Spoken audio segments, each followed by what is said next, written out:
The phone rang once, sharp, deliberate, like it already knew I'd answer. Some phone calls make you rich.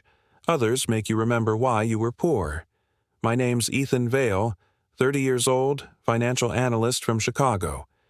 10 years ago, I watched my girlfriend, Lena Brooks, walk out of my apartment in a designer dress and into the arms of my cousin Blake, heir to the Vale construction empire and every reason I used to hate mirrors.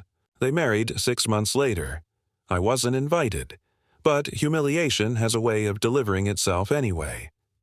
Now, a decade later, I'm staring at my phone screen. Henson and Grayson, LLP, Estate Affairs Division. The man on the other end says, calm and rehearsed, Mr. Vale, your cousin's will names you as primary beneficiary. I laugh. It's a dry, hollow sound. Blake, dead, and leaving me everything? But then he adds, there's a condition attached to the inheritance. You'll need to visit the property, alone. I look out at the skyline, at the reflection of who I've become. The man who lost everything chasing dignity. 10 years of silence, and now the dead are calling. And I'm about to answer. If this story caught your heart, make sure to hit subscribe so we keep bringing you stories that dig deep into truth, guilt, and redemption. And don't forget to tell us in the comments where you're watching from. We read them all, and your words keep us going. The only thing heavier than guilt is a gold coffin. That was the first thought that hit me when I saw Blake's casket glimmering beneath the marble arches of St. Helena Chapel. Everything about the funeral screamed excess. Crystal chandeliers, white roses flown in from Italy, and a string quartet playing a song too gentle for a man who lived like a storm. People whispered as I walked in. That's the cousin, the broke one. I could feel their eyes measuring my suit, my watch, my worth. Every stare was a reminder of what I'd lost and what Blake had stolen without ever looking back. At the front, Lena stood beside the coffin. Black silk, perfect posture, not a single tear. Her beauty hadn't faded, but something in her face had hardened. When she turned and saw me, her lips parted. Surprise, maybe regret. Then she looked away, clutching her designer clutch like it could shield her from the ghosts in the room. The pastor spoke of legacy and brilliance. No one mentioned arrogance or betrayal, or how Blake once toasted to upgrading his life by stealing mine. The applause after his eulogy felt like an insult dressed as respect. When the ceremony ended, I stayed seated while everyone filed out. A man in a gray suit, late 40s, polished, professional, paused beside me. He leaned down and whispered, "Stay after. He left you something. Don't tell Lena." Before I could ask who he was, he slipped a card into my hand and walked away. The card was engraved with a family crest I'd never seen, a lion entwined with a serpent, our surname carved beneath it. Vale. I turned it over. A small wax seal marked the back, the same gold shade as the coffin. Lena's voice echoed faintly across the hall. "He always admired you, you know," she said, stepping closer. I didn't answer. She smiled the same way she had the day she left me. A smile that said, "You'll never be enough." Outside, cameras flashed, reporters circled, and luxury cars lined the drive like trophies. I stood there, motionless, the card heavy in my pocket. When the crowd finally thinned, the man in the gray suit returned. He motioned for me to follow him down a side corridor lined with portraits, every Vale man staring down like a silent jury. We stopped at a heavy oak door. The lawyer turned the handle and gestured for me to enter. The room smelled of old money and dust. On a mahogany desk sat a single envelope sealed in red wax. My name was written in Blake's unmistakable handwriting. Sharp, proud, unforgiving. For the cousin who earned nothing, yet deserves it all. The words burned like inheritance wrapped in revenge. I didn't know it yet, but opening that envelope would change everything I thought I knew about family, loyalty, and the cost of being right. Sometimes wealth doesn't open doors, it locks you in. The envelope was heavier than I expected. Inside wasn't money or a letter, just a single bronze key tied with a faded red ribbon. A small tag dangled from it, handwritten in Blake's familiar, arrogant scrawl. Room 9. Estate Annex. I turned the key over in my palm. It was old, carved with symbols I didn't recognize, something between a family crest and a warning. Before I could ask the lawyer what it meant, he simply said, "Mr. Vale requested you receive it privately. No one else is to know, especially not Mrs. Vale." Mrs. Vale. The title felt like poison. I slipped the key into my pocket and left the chamber, but the hallway wasn't empty. Lena was waiting, leaning against a marble column like she owned grief itself. Her eyes traveled over me, assessing, calculating. "He always envied you," she said softly, almost affectionately. "You had something he never did." I met her gaze. "What's that?" "Time," she said, her lips curling. "You wasted yours. He didn't." Her perfume lingered as she walked away, leaving a trail of guilt wrapped in roses. But I saw it. The flicker of her eyes toward my pocket, the way she tightened her grip on her clutch. She knew about the key. That night, I couldn't shake the feeling that Blake's last act was less about generosity and more about control. The lawyer's words replayed in my mind. No one else is to know. By midnight, I was parked outside the Vale estate, the mansion Blake had inherited when I was still paying rent on a one-bedroom apartment. The iron gates were half open, like they'd been expecting me. Inside, the place felt untouched. Lights hummed dimly down long corridors lined with art I'd never understand. I followed the house blueprint I found framed near the entryway, a sprawling design with one wing labeled Annex. Room 9 was at the far end. The door was locked, the paint chipped, a layer of dust untouched by maids or time. I slid the key into the lock. It fit perfectly. The hinges groaned as the door opened. Inside, the air was still. No furniture, no art, just a single wooden table with one item resting in the center, a small envelope. I opened it carefully. Inside was a safe deposit receipt, the kind used by private banks. The date, printed across the top, made my stomach twist. July 15th, the day before Blake's death. The bottom corner listed two names. One I expected, Blake Vale. The other stopped my breath cold. Co-signer, Lena Vale. I stood there in silence, the key still warm in my hand, realizing I hadn't unlocked anything at all. I just stepped back into the cage they built, and this time, the door closed behind me. The dead still make deposits, just not where you expect. The next morning, I stood outside First Continental Private Bank, the same one listed on the receipt I'd found in room 9. The building towered over the street like a fortress made of marble and secrets. I wasn't supposed to be there, but curiosity doesn't wait for permission. I told the front desk I had an appointment under Blake's name.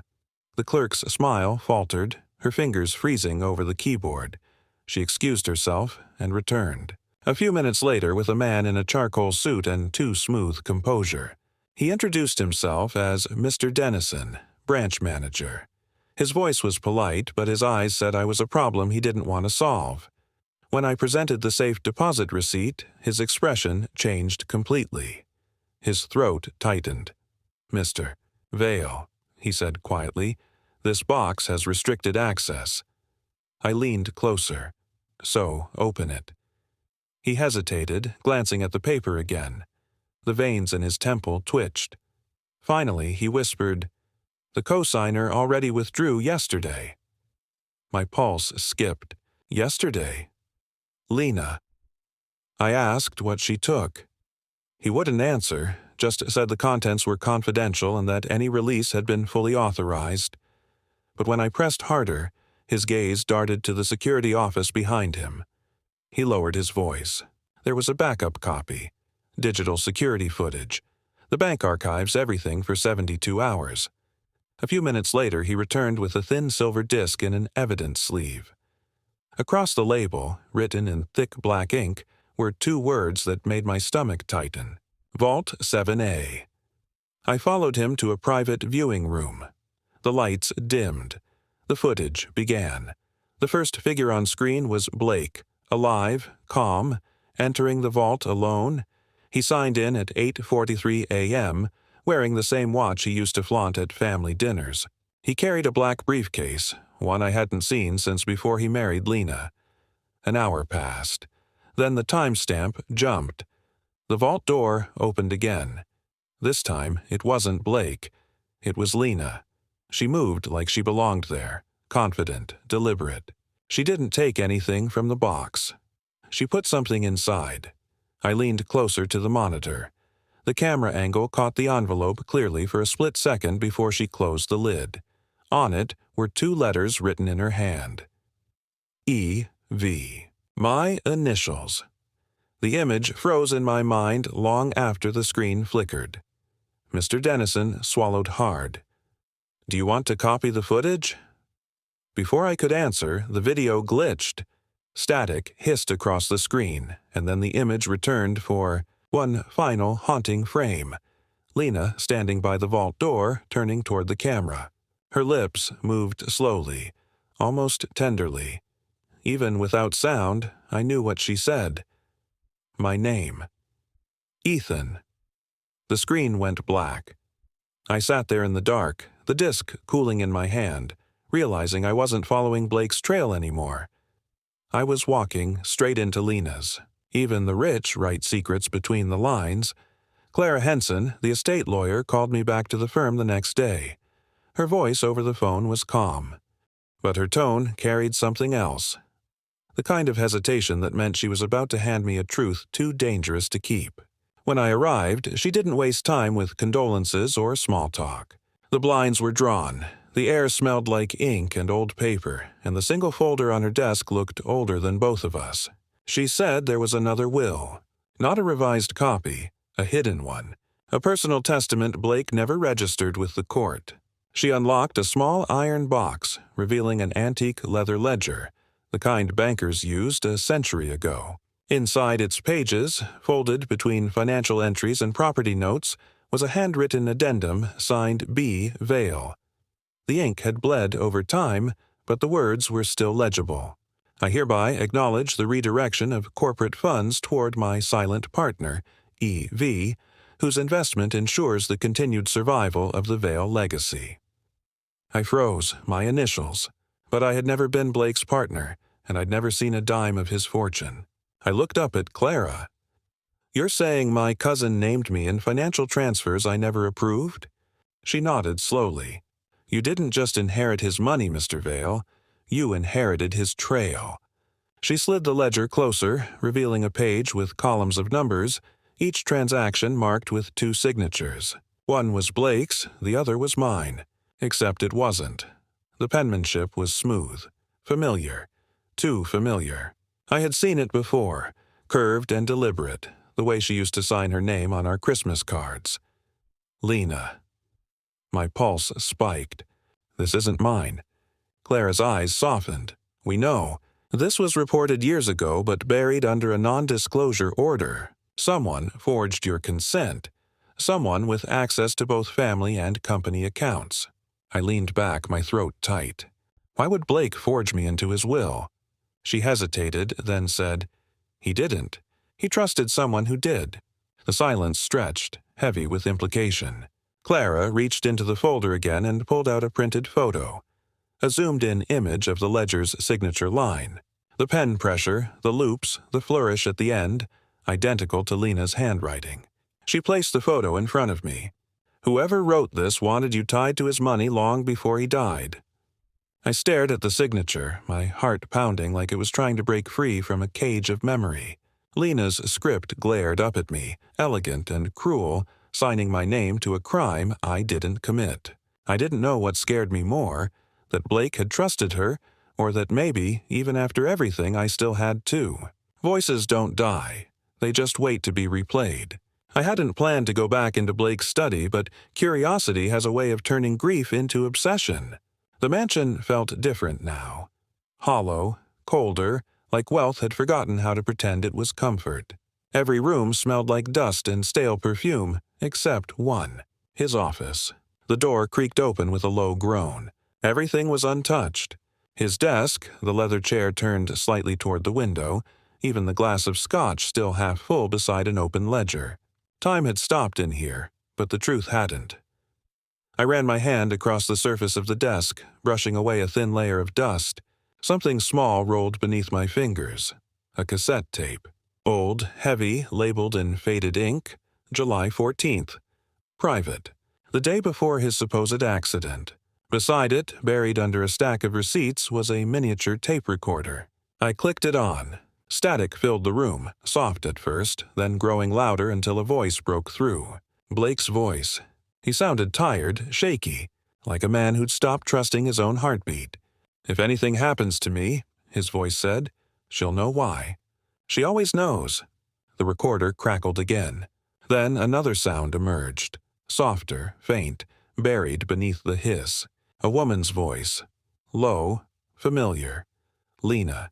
She was whispering something I couldn't make out. My pulse climbed, my grip tightening around the recorder as if I could squeeze answers out of it. The sound warped. Blake's tone shifted, his words quick, frightened. "I tried to move the funds," he said, "but she caught on. I thought I could fix it before the flight. The account isn't in my name, it's under the cousin's." The tape snapped. The machine clicked off. Silence. I stared at the recorder, the tiny spool of magnetic tape frozen mid-turn, holding the last words of a man who died the next day. "The account isn't in my name, it's under the cousin's." My throat tightened. Blake's voice had sounded like a warning, not against fate, but against someone still breathing. I sat back in his chair, the one that probably still remembered the shape of his guilt, and stared out the window at the long driveway leading down to the gates. The sunset outside bled orange over the marble, and for a second I could almost see them both, Blake and Lena, standing there, smiling for the cameras 10 years ago. Now one was buried, and the other was rewriting history. I picked up the recorder again, replaying that last line, trying to catch the missing word before it cut off. The tape refused to play further. Somewhere inside that machine was the rest of his confession, and maybe the proof of what really happened to him. And I wasn't leaving until I heard it. You can forge a signature, but not a conscience. I spent the next day buried in the corporate archives, surrounded by boxes that smelled like dust, ink, and guilt. Blake's company had enough paperwork to drown a man twice, but buried somewhere in those ledgers was the trail that tied his death to my name. Clara got me temporary access under the guise of inheritance review. The clerk didn't question it. Nobody ever questions a grieving heir who looks like he doesn't belong. The archive room was dim, the hum of the fluorescent lights filling the silence. I started digging through old payment ledgers, contract files, tax documents, thousands of pages of Blake's empire written in numbers instead of blood. And then I found it. A trash bin in the corner overflowed with shredded paper, the kind of discard that looked deliberate. I knelt beside it, pulling out the strips one by one until I saw the company letterhead, Vale Holdings. My name again, printed bold, clean, and counterfeit. I started piecing it together on the table like a puzzle made of betrayal. When the last line fell into place, my stomach turned. It was a contract. A loan authorization, transferring funds from a Cayman account under EV to an anonymous trust. Each payment was marked as approved by both partners, Blake Vale and Ethan Vale. Except that wasn't me. Someone had used my identity for years, siphoning millions through offshore accounts, writing me into crimes I never committed. Every transaction bore a signature identical to mine, perfect down to the pressure of the pen. Lena's handwriting on the ledger had been the first cut. This was the wound that bled proof. I flipped to the back pages where the transfers were logged, and my pulse stopped when I saw the final entry. Transfer scheduled September 28th. Beneficiary, EV, that was next week. The account was still active, still moving money in my name. I leaned back, staring at the numbers like they could explain themselves. But they didn't. They never do. Money doesn't confess. It just circulates, leaving fingerprints made of fear. I grabbed my phone and took photos of everything. The reconstructed contract, the authorization lines, the transfer schedule. The proof wasn't elegant, but it was enough. Enough to expose someone. Enough to destroy what was left of her. I packed the papers into a folder and headed for the door, the weight of the evidence pressing against my chest like a second heartbeat. Just as I reached the hallway, my phone buzzed. Unknown number. One message. Stop looking. You're already in it deeper than he was. The sender ID was blank. No name, no trace.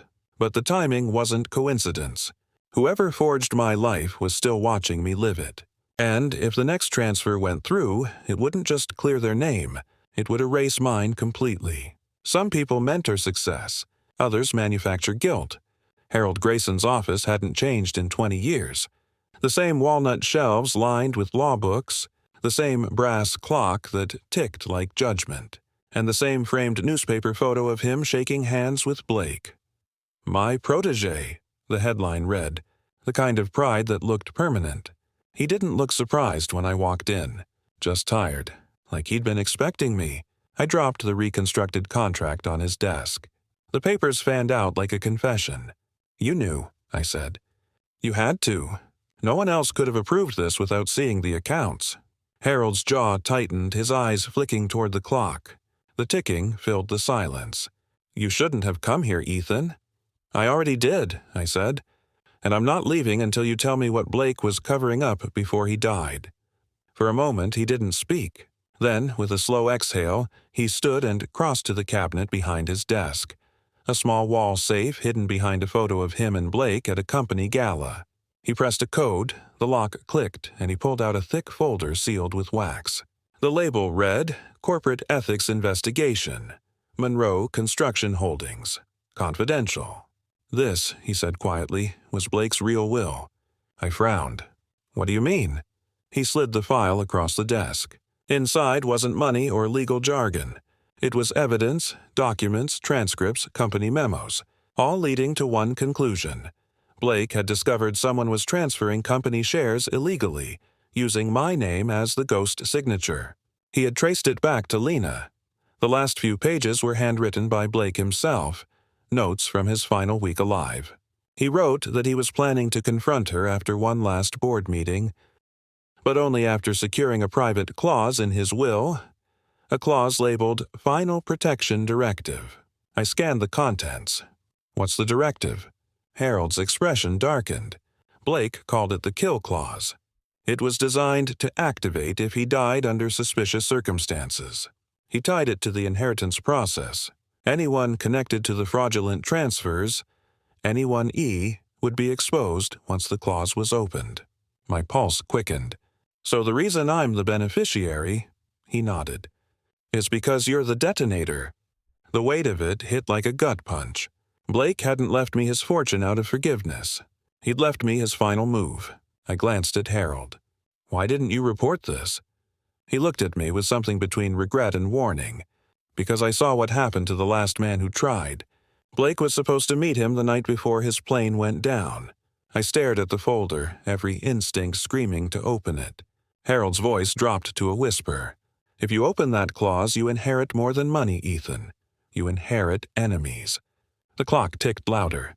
And for the first time, I realized I wasn't chasing an inheritance. I was walking straight into the war Blake left behind. Truth loves the dark. That's where it glows best. The night the power went out, the sky above the firm was clear. Too clear for what was about to happen. I'd broken in before midnight, moving through corridors that smelled like paper and polish, the heartbeat of old money. I knew what I was looking for. The missing clause. The file Blake had hidden, the one Harold warned me about. The server room sat behind a locked glass door with a keypad. I used the bronze key I'd found earlier. It clicked once, sharp and loud in the silence. Inside, cold air poured from the vents, humming with the quiet arrogance of machines holding secrets. I scanned the room, rows of servers blinking like city lights. Then I saw it, tucked in the corner. A backup drive marked with a single piece of tape. Legacy Ledger Backup. The label alone was worth 1,000,000 questions. I connected the drive to the console, scrolling through encrypted directories until I found one file that stood out. A letterhead. No sender, no recipient, just a title. Final clause. Activation upon death confirmation. My pulse climbed. Then the lights flickered. Once. Twice. A low alarm started to hum through the walls. I froze. Someone else was in the building. Through the dim, red emergency light, I saw it. A reflection on the glass partition across the room. A flicker of movement. A spark of flame. Lena. She stood by the doorway, her black coat catching the emergency glow, holding a small silver lighter between her fingers. Her eyes met mine through the glass. "You were never supposed to see this," she said, her voice calm, hollow, almost sad. "Neither was Blake," I said back. Her lips curled, half pity, half threat. "You think this inheritance was about guilt? It was insurance. He was supposed to burn before the money ever reached you." She flicked the lighter. The flame danced once, then caught. A stack of loose files on the counter ignited instantly, smoke curling upward, the sprinkler system stalling with the same cruel timing as every machine in that cursed room. The alarm screamed now. Fire flashed orange through the glass. I grabbed the drive, shoving it into my jacket as the air filled with smoke and sirens. Lena disappeared into the haze like a ghost walking backward into hell. I stumbled through the hallway, coughing, heat licking at my shoulders. The last thing I saw before the lights cut out completely was the reflection of that lighter, tumbling into the fire, still open. By the time I reached the parking lot, flames were tearing through the windows. The firm, Blake's firm, was burning, and in my hand was the only piece of it that survived. Inheritance doesn't buy freedom. It buys revenge. I didn't sleep after the fire. My clothes still smelled like smoke, my lungs burned, and the drive in my pocket felt like it weighed more than the car I drove home in. By dawn, I was sitting at my kitchen table with a laptop, a mug of coffee gone cold, and every nerve in my body braced for what was on that drive. The screen blinked awake. A password prompt appeared. 3 words required. Blake always had a flair for irony. I tried the first thing that came to mind: cousin deserves more. Access granted. The folder opened to reveal one file. Debt clause confirmed. Docs. My pulse slowed, then sped again. The title alone told me enough to know Harold hadn't been lying. This wasn't a normal inheritance clause. It was a bomb disguised as a contract. I clicked. The screen filled with legal jargon, thick and cold. But buried in the language was something far sharper: Blake's final trap. It stated that if the owner of Monroe Construction Holdings, Blake Vale, died under suspicious or violent circumstances, all assets, accounts, and holdings, totaling $61,000, would be transferred in full to Ethan Vale. Reason: restitution for prior identity theft, damages, and moral injury. My name was printed right there in black and white, and beneath it were 3 digital signatures. Blake Vale, Lena Brooks Vale, Harold Grayson, all verified, all time-stamped. I scrolled further. There was a short personal statement appended to the bottom, written by Blake himself. Should this clause activate, it will serve as proof of wrongdoing by any or all parties involved in prior misrepresentation. No further testimony required. The realization hit like cold water. Blake hadn't written me into his will out of guilt. He'd done it out of vengeance. If he died, the clause would activate automatically. The transfer wasn't a gift. It was a trigger. And someone, Lena, maybe Harold, had made sure it got pulled. My breath came shallow. Grief and fury tangled in my chest. I wasn't the heir. I was the evidence. Every word on that screen pointed to murder dressed in legalese. I opened the file's metadata, scrolling through the encryption log. The last modification was 3 hours before Blake's death. The IP address matched the estate's private network. But the user ID wasn't his. It was hers. L. Brooks admin. Lena had accessed the document hours before the crash. The drive slipped slightly in my hand. I could almost hear Blake's voice from the old recording. "If anything happens to me, she'll know why." Now I did. The inheritance wasn't wealth. It was a weapon. I leaned back, staring at the glowing document. For 10 years, I thought Lena took everything from me. But Blake had made sure she'd never keep it. Somewhere between revenge and regret, he'd given me both justice and the burden that came with it. Outside, sirens wailed faintly in the distance. The clause had activated. And I wasn't just rich, I was the proof someone killed him for it. Some families die once. Mine died in court. The courthouse smelled like polished wood and fear. Reporters packed the aisles, their flashes cutting through the room like lightning. Every headline outside screamed the same thing: heiress on trial for husband's death. But to me, it was simpler. This was the day truth finally clocked in for work. Lena sat at the defendant's table in a gray suit too perfect for mourning. Her hair was pinned high, her expression unreadable. The same face she wore the night she left me for Blake, except this time there was no diamond on her finger. The prosecution laid it all out. The forged signatures, the offshore accounts, the clause, the tape recordings, even the bank footage. Piece by piece, the empire she and Blake built, or stole, crumbled like sand under floodlights. When my name was called, I took the stand. My voice didn't shake, but my hands did. I told them about the night of the fire, the tape, the drive, the letter. I didn't add anger or drama. The truth had enough weight on its own. Then her lawyer stood. Ms. Brooks Vale maintains she was framed by her late husband, he said. Mr. Vale is not an innocent victim. He's the pawn of a man who wanted revenge. Lena finally looked up, meeting my eyes for the first time in years. Her voice was smooth as silk and cold as marble. Blake didn't trust anyone, she said. Least of all you. He set us both up. You just don't see it yet. Whispers rippled through the courtroom. Then Clara, the estate lawyer, stepped forward with a small sealed envelope. Your Honor, she said, this was discovered in the ashes of the annex fire. The judge nodded. Proceed. Inside was a single handwritten deposition, signed in Blake's unmistakable pen strokes. It wasn't legal jargon. It was confession. He wrote that he'd drafted the clause to expose whoever tried to destroy him, but that he never expected it to be Lena. I loved her, the note read, but love made me blind to danger. If this activates, she's the one who lit the match. A wave of silence swept through the room. Lena's jaw clenched. Her eyes didn't blink, then, just for a second, her mask cracked. The woman who'd once smirked at me across champagne glasses now looked small. The verdict came fast. Guilty, on counts of fraud, conspiracy, and involuntary manslaughter. As the gavel struck, she turned in her seat. The room blurred around us. She leaned close as officers took her wrists, her whisper barely reaching my ear. He was never supposed to choose you. And for a heartbeat, I wasn't sure if she meant Blake or fate itself. When she was led away, I didn't feel triumph, just silence, the kind that fills the space between justice and ruin. Because families like ours don't end with death. They end when truth finally gets its turn to speak. Money makes noise. Closure doesn't. The courtroom dust had barely settled when I stood inside the cold, humming vault that now bore my name, Ethan Vale, solely owner. It looked more like a museum than a treasury. Marble floors, golden railings, and silence thick enough to feel like pressure.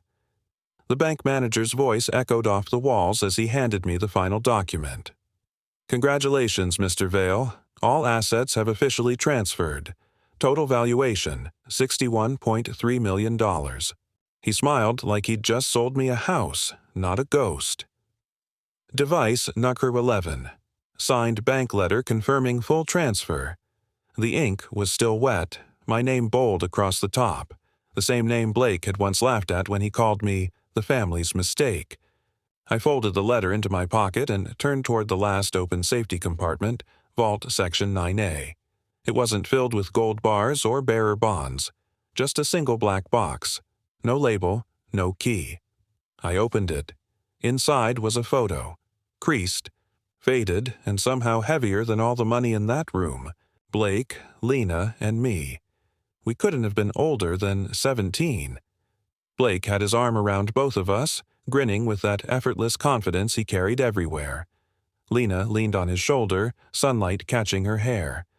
I stood beside them, awkward, proud, unaware of everything waiting ahead.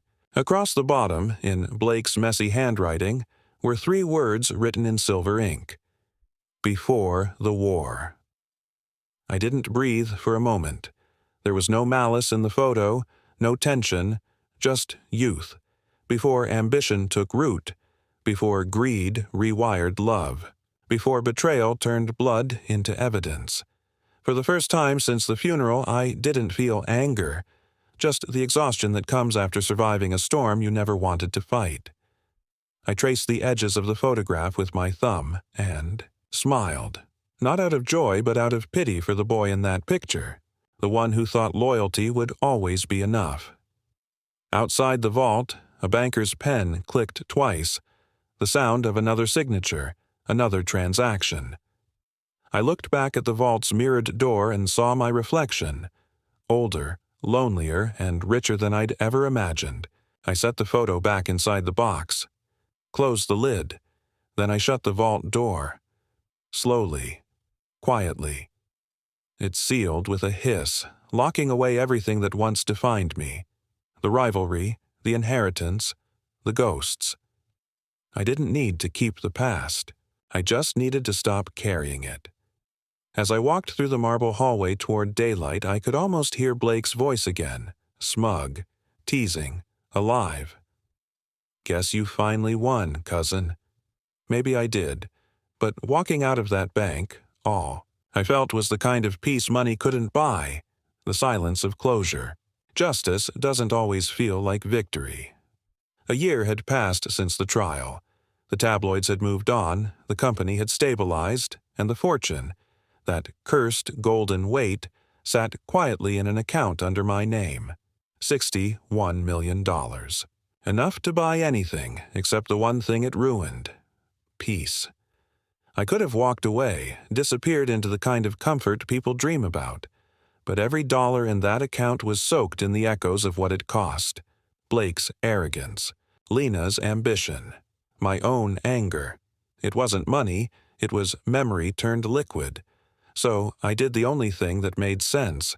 I built something Blake never could, something honest: the Veil Foundation, a fund for whistleblowers, small business owners, and employees crushed under the boots of people like us.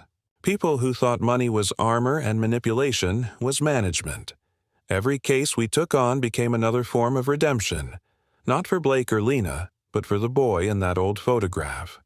The one who didn't know he'd have to lose everything just to find his conscience. Reporters loved the story. Former fraud victim turns millionaire into justice advocate. I didn't do interviews, I didn't need the applause, I just needed to breathe again. Last week, I drove to the cemetery on the edge of town, the one with the tall iron gates and the view of the lake, the same place where Blake was buried, a man whose sins and secrets had finally gone quiet. The marble headstone was perfect, of course. Blake Veil, 1989-2023. Visionary, builder, brother. I knelt down, the winter wind tugging at my coat. In my hand was the old bronze key, the one labeled Room 9, the one that started this entire mess. It was warm from my palm, like it still carried every ghost that touched it. I set it on the headstone, pressing it against the carved letters. "Debt paid, cousin," I said softly. For a moment, I imagined him there, smirking, somewhere between regret and pride. Then I stood, letting the wind carry the silence away. The sun broke through the clouds, catching the edge of the grave like a small blessing. Peace isn't loud. It doesn't come with applause or checks or titles. It comes the moment you stop fighting ghosts and start living for the living. Some fortunes aren't inherited. They're survived. If this story struck your heart, subscribe for more tales of truth, betrayal, and redemption. And tell us where you're watching from. Your story matters too.